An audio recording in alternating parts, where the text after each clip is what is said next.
எங்கள் வீட்டில் நடந்த பொங்கல் ரொட்டீன் இதுதாங்க. என்னடி உன் பிள்ளை என்ன அவுத்து இல்லையா? இந்த வரா பாரு, வரா வரா வரா வரா வரா. உன்னால் முடிஞ்சா இழுத்து கட்டு. மூணு பேரால முடிஞ்சா கூட அவளை இழுத்து கட்ட முடியாதே. பால் பீச்சின மாதிரி தான். பொங்கல் லீவுக்கு வீட்டுக்கு வந்தால் ஜாலியாக இருக்கலாம்.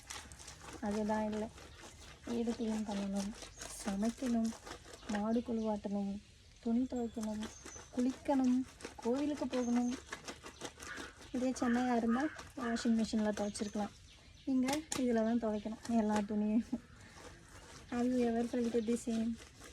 I used to do this every time.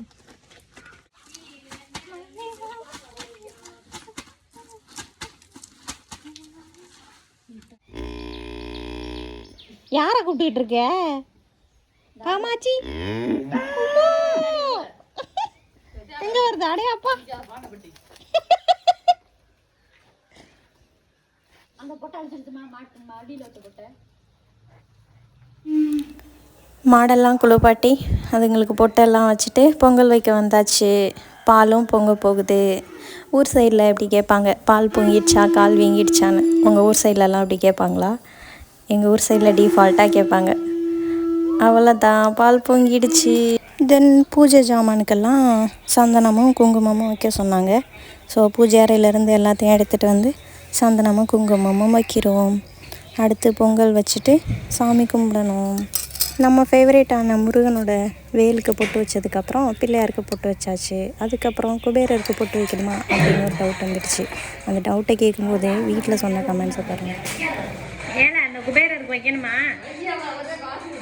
அந்த ஆள் கொடுக்கவே மாட்டேங்கிறாரு. நம்ம சின்ன பொண்ணு டைலாக்ஸ் இல்லாமல் நாளே போகாது. அப்புறம் அவங்க மாமியார் இடி உழுவான்.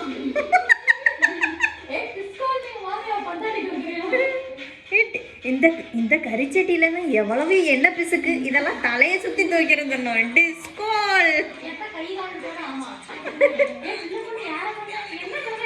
சின்ன பொண்ணு யாருக்கு கை கால் இருக்காது, எனக்குங்க. பூஜைக்கு பூ இல்லை, அதனால் தோட்டத்தில் இருக்க கொஞ்சம் பூவை பறிச்சுட்டு போகலான்னு வந்துட்டோம். பறிச்சு விடு சத்தி. மேலே இருக்கிறது மட்டும் இருக்கட்டும், மேலே போகிறவா அது. அப்புறம் செடியில் மொட்டையாக இருந்தால் நல்லா இருக்காதுல்ல.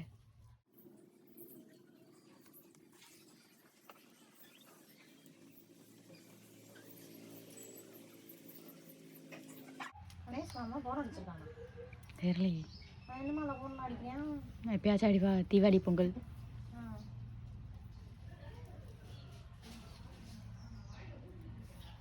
எல்லாத்தையுமா கொடுங்க. அது இருக்கட்டும் சித்தி, ஒன்று மட்டும் வச்சுருவோம். ஒன்றுக்கு ஜோடியாக. இதில் காய் இருக்குல்ல, இந்த காய் இப்படி தொட்டா பட்டு பட்டுன்னு உடையுது. அது விதை சித்தி, அதோடது இப்படி ஆயிடுச்சு. புழு மாதிரி ஆயிடுச்சு.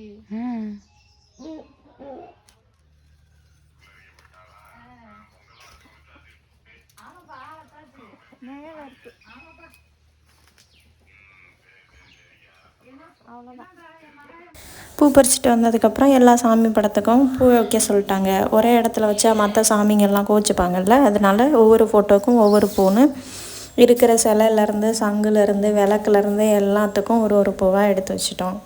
இனி சாமி கும்பிட்டுட்டு பொங்கல் சாப்பிட்ருவோம்.